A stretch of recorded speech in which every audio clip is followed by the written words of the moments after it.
berita agung, kita harus menginjil. Kemarin sungguh luar biasa KKR kita, amin saudara. Tapi kalau kita betapa itu yang baik. Tentunya sekarang kita mau memulihkan jiwa-jiwa sebanyak-banyaknya.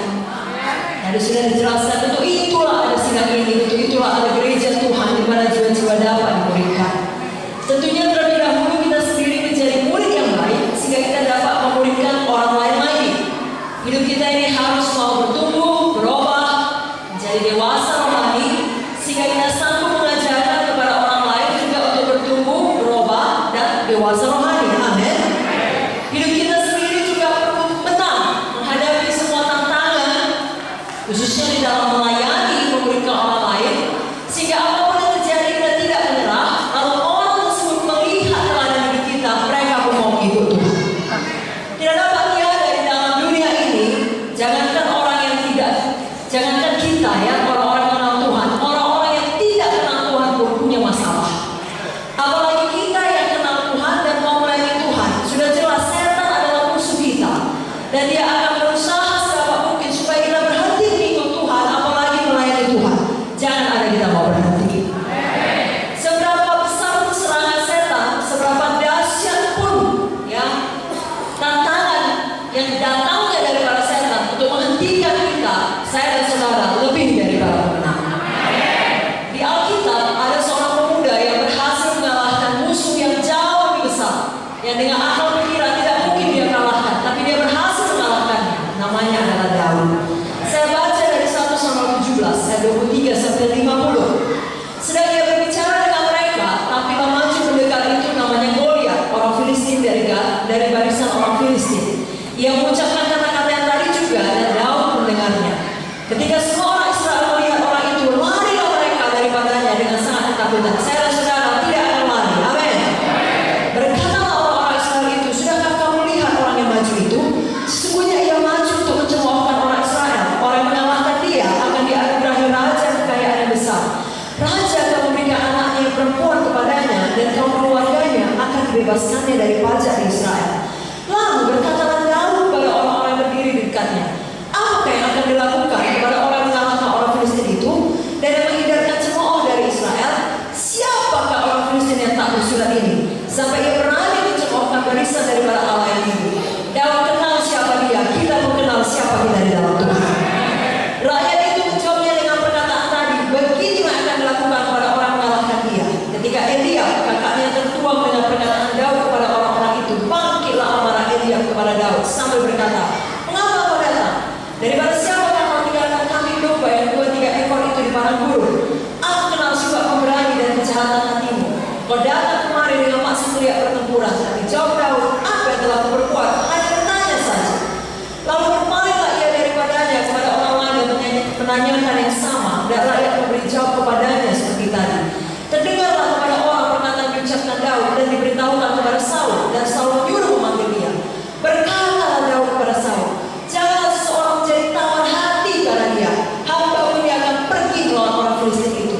Tapi Saul berkata kepada Daud, tidak mungkin kau dapat menghadapi orang Filistin itu untuk melawan dia, sebab kau masih muda, sedang dia sejak dari masa mudanya telah menjadi prajurit. Tapi Daud berkata kepada Saul, hamba ini biasa menggembalakan kambing domba ayahnya.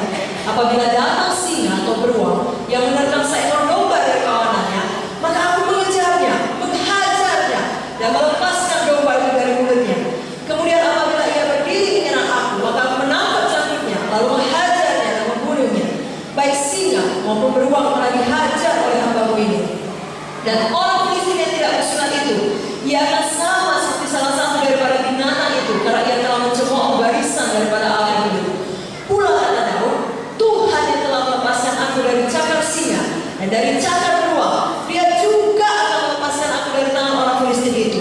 Kata Saul kepada Daud, pergilah, Tuhan menyertai engkau. Lalu Saul mengenakan baju perangnya kepada Daud, ditaruhnya ketopong tembaga di kepalanya, dan dikenakannya baju jirah kepadanya. Lalu Daud mengikatkan pedangnya di luar baju perangnya. Kemudian ia bergerak berjalan sebab belum pernah dicobanya. Maka berkatalah Daud kepada Saul, aku tidak dapat berjalan dengan memakai ini, sebab belum pernah mencobanya. Kemudian ia mengandalkannya. Lalu Daud mengambil tongkat di tangannya, dipilihnya dari dasar sungai 5 batu yang licin, dan ditaruhnya dalam kantong tembaga di bawahnya. Ia di tempat batu-batu, sedang umban yang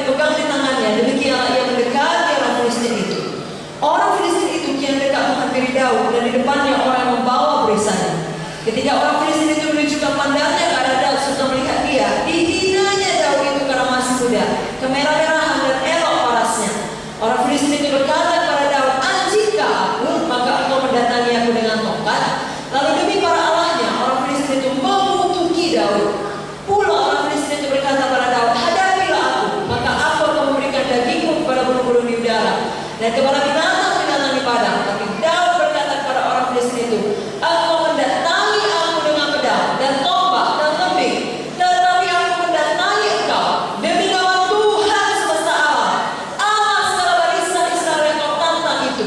Hari ini juga Tuhan akan menyerahkan engkau ke dalam tanganku, dan aku akan mengalahkan engkau dan memegang kepalamu dari tubuhmu. Hari ini juga aku akan memberikan mayatmu dan mayat tentara orang Filistin kepada burung-burung di udara, kepada binatang-binatang liar, supaya seluruh bumi tahu bahwa Israel mempunyai Allah, dan supaya segenap jemaat ini tahu bahwa Tuhan menyelamatkan, bukan dengan pedang dan bukan dengan tembing, sebab di dalam tangan Tuhanlah pertempuran, dan Ia pun menyerahkan kamu ke dalam tangan kami."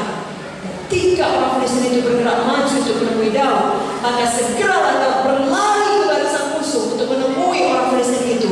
Lalu Daud memasukkan tangannya dalam kantungnya, diambilnya semua batu dari dalamnya, diumbannya, maka kenalah dahi orang Filistin itu, sehingga batu itu terbenam ke dalam dahinya, dan terjumuslah ia dengan mukanya ke tanah. Demikianlah Daud mengalahkan orang Filistin itu dengan umban dan batu. Ia mengalahkan orang Filistin itu dan membunuhnya tanpa pedang di tangan. Katakan amin. Bapak Ibu Saudara, ayat firman yang telah kita baca tadi bercerita mengenai Daud mengalahkan raksasa Goliat. Saya dan saudara, dalam hidup pengikutan kita kepada Tuhan juga pasti memiliki raksasa atau musuh yang lebih besar daripada kesanggupan manusiawi kita. Bahkan kerap kali datang raksasa ketakutan, kegagalan, ada pikiran-pikiran yang berkata, "Bagaimana mungkin aku melayani dengan sungguh-sungguh? Aku tidak sanggup, latar belakang aku tidak cocok. Apa nanti kata orang? Apa nanti kata keluargaku? Bagaimana dengan pekerjaanku kalau terlalu banyak waktu di gereja?" dan seterusnya dan seterusnya. Bagi orang-orang yang baru mengenal Tuhan, mungkin dia masih belum